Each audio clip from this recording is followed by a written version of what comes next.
Hello and welcome back to the channel, guys. So today we're going to be looking at the RTX 5070 Ti Windforce Gigabyte card. We're going to be looking at the temps of the card. We're going to be looking at the two BIOSes here, so the performance and the quiet BIOS. And also we're going to be comparing it to the RX 9070 XT PowerColor card here that I've got. Yeah, guys, we're just going to be looking at the weight of the card as well, the length and everything, the size. So if you guys want to get all these details, just keep watching the video. I'm going to leave timestamps below in the video, guys. So if you guys want to check anything out, go into the description. All the specs and everything's going to be in the description below as well. And also watch the conclusion at the end to find out if I recommend this card. So this GPU comes with a performance and a quiet BIOS switch. Make sure to restart the PC for the BIOS to switch. Card's weighing in at 1,202 grams, which is 2.6 pounds. This card is 30.5 centimeters long, which is 12 inches. This card is 11 centimeters wide, which is 4.3 inches. It's a 2-slot design, guys, so it's pretty easy to fit in basically any case available. This card has 3 DisplayPort 2.1A and it has 1 HDMI 2.1B. Alright, guys, so this card has 8,960 CUDA cores. It has 70 RT cores. The core clock of this GPU is 2,497 megahertz. This GPU has 16 gigabytes of GDDR7 memory on a 256-bit BOS. It has 896 gigabytes of memory bandwidth. This GPU has a TDP of 300 watts, and Gigabyte also suggests a 750 watt power supply. Alright, guys, so this GPU does come with 3 fans, as you guys can see here. Got 3 fans. It comes with server grade thermal conductive gel as well, with the crucial components like the VRAM and the MOSFETs. Also has a large copper plate here and has copper heat pipes as well to help with the heat transfer from the GPU and the VRAM to the heatsink. And it also has an extended heatsink, guys, so it helps more with the cooling as well, extra cooling for the GPU. And it is SFF ready as well, so for the small form factor PCs, so that's really good as well to see. It does have a reinforced backplate as well, but I didn't see any thermal pads, which is a bit of a shame because it would help a little bit. I just didn't see any. I'm not sure if they have any here, but I don't think they do on the back plate here. So, but at least it's still metal, so it's good. And this GPU does come with a GPU holder, so it's a nice thing to add. So really happy that they added that in as well. That's about it, to be honest, guys. Like the rest of the GPU here is plastic, so but it is a MSRP model, so you can't really expect much from that. So here we got the RX 9070 XT PowerColor Hellhound edition of the card that I'm going to be tested against the RTX 5070 Ti Gigabyte Windforce card. Here are all the specs on the screen, guys. I will put them all below in the description for you guys to see. I am using the capture card as well to capture everything here, so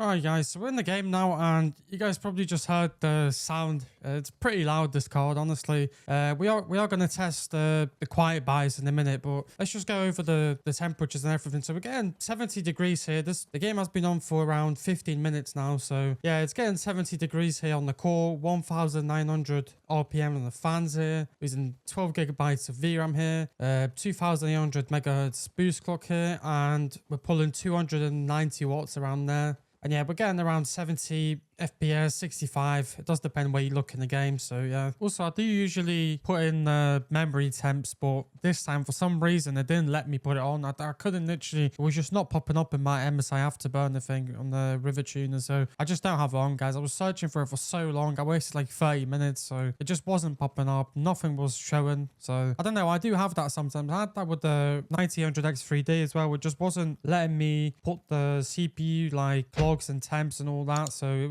it just had some weird issues before, but yeah, now it just doesn't show me the memory temps on the GPU for some reason, so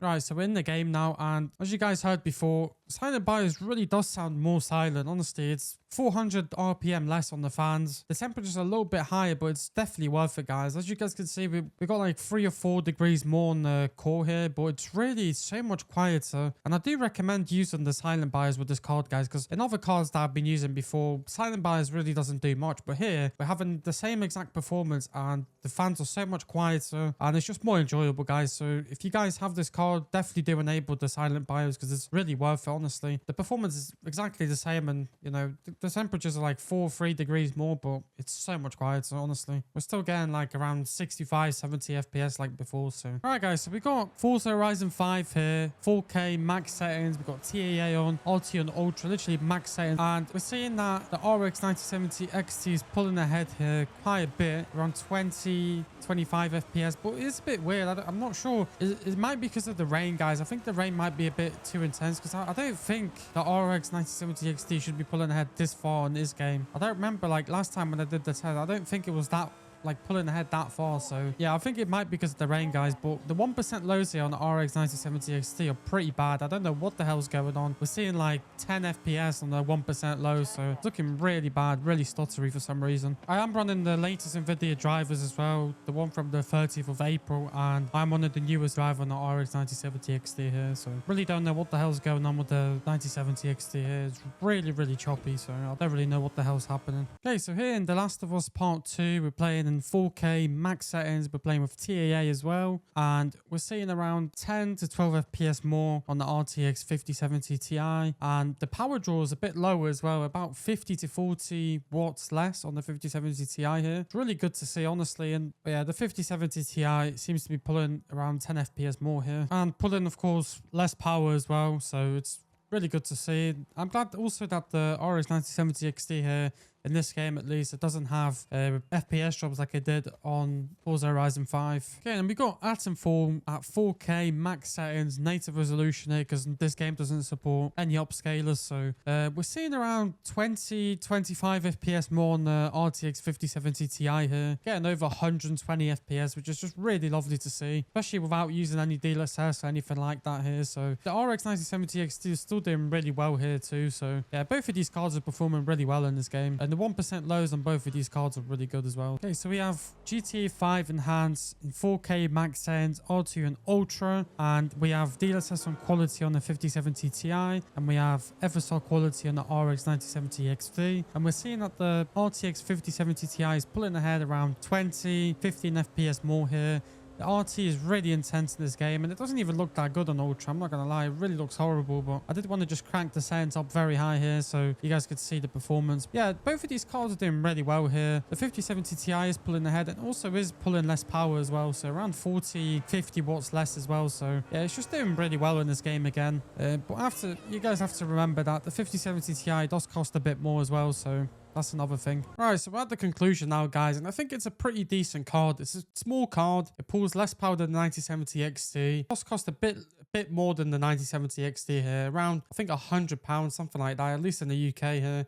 You can get this card for around £740 in the UK, which is not a bad price, to be honest. Like, if you can get it for MSRP, I think it's a really good card. It pulls less power than 9070 XT, like I just said before as well, and yeah, it's a pretty decent card, guys, and it does pull away sometimes, like in some games, and it does pull away from the 9070 XT. So I think it's a decent buy, especially for people that always get, you know, the NVIDIA card. So, you know, for MSRP, I think it's a solid buy, honestly, guys. And, you know, you do a BIOS switch here with the card. Just switch it to silent, just because it's really loud in performance mode, and yeah, you get a backplate that's metal. Solid build, to be fair. It's nice clean build, no RGB, you know, it's just a simple card really, and it just works. So yeah, I enjoyed myself playing with The Last of Us Part 2. I've fully played that game with this card. My sister played it with this card as well. She enjoyed it. It's a pretty decent card, guys, honestly. And if you were looking to buy this card, just buy it, honestly, especially for MSRP. I know in the US with the tariffs and everything, it's probably really hard to buy it for that price, so for that MSRP. So yeah, I mean, if you're in the UK though, just honestly just cop it. Like, solid card, guys, honestly. No complaints from me anyway, so except from that noise. But, you know, like I said, just put it to silent mode and you'd be completely fine. So if you enjoyed this video, guys, please drop a like, comment, subscribe, and